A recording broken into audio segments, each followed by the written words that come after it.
On the morning of August 13th, 2018, in the quiet suburb of Frederick, Colorado, a woman named Nicole Atkinson sat in her car outside a beige house with a manicured lawn and a two-car garage. She had just driven her best friend Shanann Watts home from the airport after a work trip. She watched Shanann drag her suitcase through the front door. The house looked peaceful. The neighborhood was silent. But as the hours passed and Shanann did not answer her phone, did not reply to a single text, did not open the door when Nicole rang the doorbell, something colder than the morning air began to settle in. By that afternoon, Nicole had called the police. What investigators would discover over the next 72 hours would become one of the most thoroughly documented family annihilation cases in the history of American criminal justice, and it would force an entire nation to confront a question that haunts every image of a smiling family posted to social media. What is actually happening behind closed doors?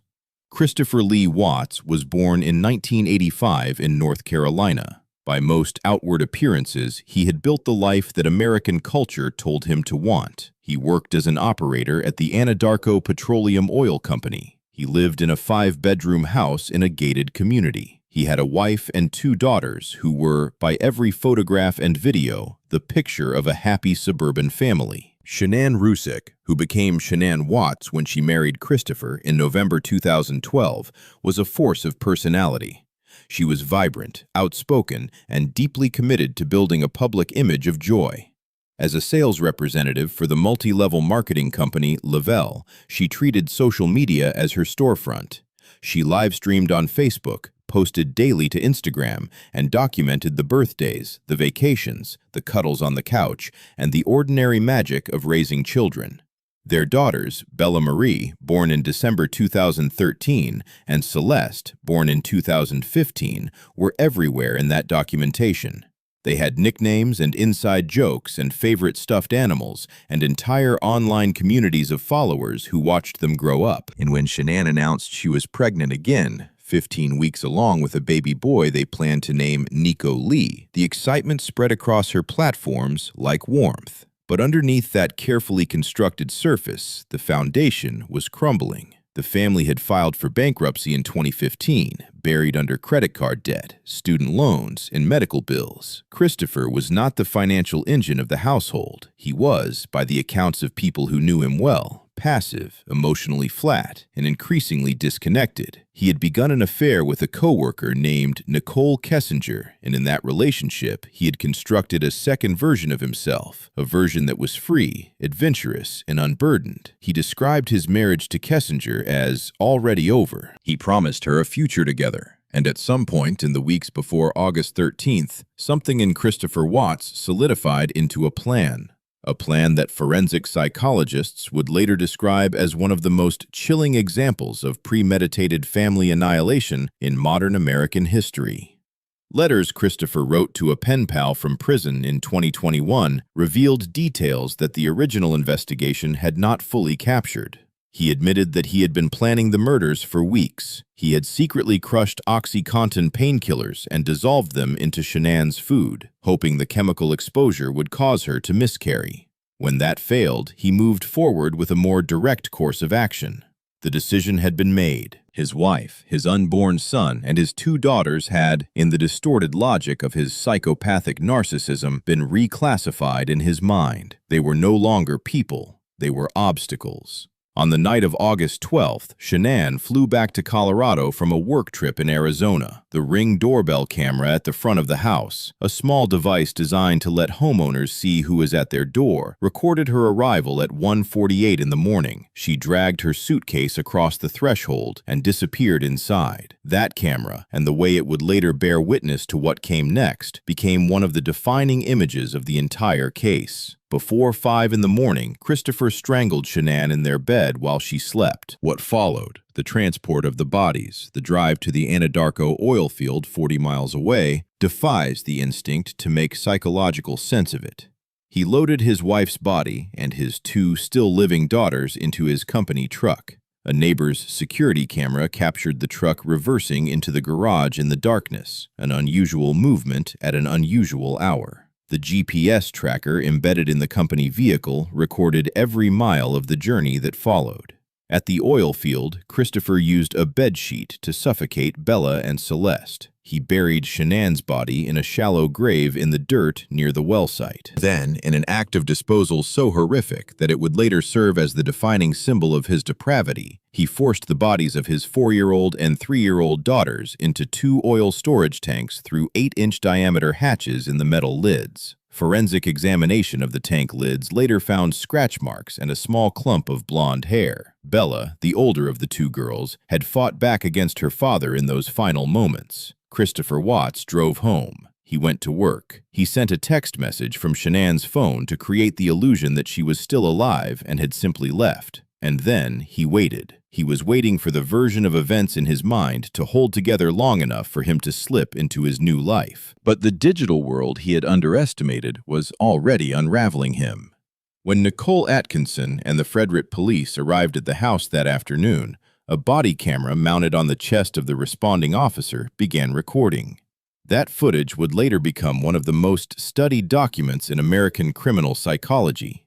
Christopher greeted the officers in athletic shorts and a baseball cap. He stood in the doorway. He looked down at his phone. He offered explanations that did not add up. He said Shanann had taken the girls to a friend's house, but Shanann's purse, her keys, her medications, and her wedding ring were still inside. The ring was sitting on the nightstand beside the bed where he had killed her hours earlier. As the officer and Nicole moved through the house, Christopher followed at a distance, hands in his pockets, expression flat. The body cam captured all of it with the merciless objectivity of a machine that has no reason to look away. The neighbor's security footage was pulled and reviewed inside the living room. Christopher stood there while his own movements from hours earlier played on the television screen, his truck reversing into the garage, the timing, the absence of his wife and daughters leaving through the front door. And as the investigator pointed to the screen, the body cam caught Christopher's physical response. He pressed his hands against his head. His breathing changed. His body, which had been performing the role of the worried husband, began to fail him. The technology he had relied on to build his image had recorded his destruction. On the morning of August 14th, Christopher made a decision that still strikes forensic analysts as extraordinary in its arrogance. He granted a television interview to the Denver ABC affiliate. He sat in front of a camera. He looked into the lens. He spoke about his wife and children in the past tense, corrected himself, and pleaded for their safe return. The footage of that interview, played back against what investigators already suspected, provided a textbook demonstration of what law enforcement professionals call duping delight, the micro-expressions and tonal inconsistencies that betray a person who believes they are successfully deceiving an audience. On August 15th, federal agents from the FBI and Colorado Bureau of Investigation took over the interrogation. Special Agent Tammy Lee administered a polygraph examination, and the recorded video of that session shows a man whose carefully maintained facade began to show its seams under the pressure of a trained professional who had already seen the data. The polygraph results confirmed what the investigators already knew. That afternoon, Christopher asked to speak privately with his father, Ronnie Watts. In that conversation, recorded by the surveillance system of the interrogation room, Christopher wept and admitted to killing Shanann. But even in confession, the manipulation did not stop. He told his father that he had strangled Shanann only after watching her strangle their daughters, a lie constructed to preserve some small fragment of the image he had spent his life building. Forensic analysis would later completely refute this account. The evidence told a different story entirely. On August 16th, investigators used aerial photographs of the Anadarko oil field to present Christopher with a grid. He marked the locations with his own hand. The bodies of Shanann, Bella, and Celeste were recovered that day.